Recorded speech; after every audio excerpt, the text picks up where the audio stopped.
नमस्कार मित्रांनो आपण मागच्या वेळेमध्ये पाहिलंच की बकासूर लक्ष्यासोबत पळून गट क्रमांक 8मध्ये गटपास झाला आहे.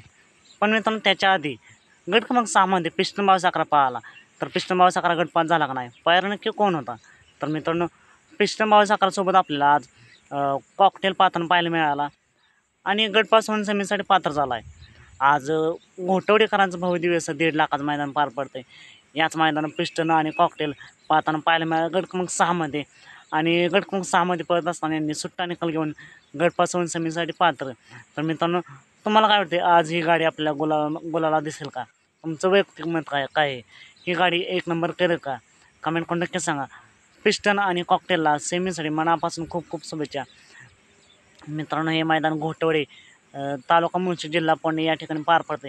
एस लाईव्हवरती जाऊन तुम्ही पाहू शकता गट क्रमांक 6. त्यामध्ये तुम्हाला पिस्टन बाळसाखरा आणि कॉकटेलचं स्पीड कसं वाटतंय कमेंट करून नक्कीच सांगा. आता मग भेटूया पुन्हा एकदा एका नवीन अपडेट्स भन्नाटाच्या नवीन व्हिडिओमध्ये.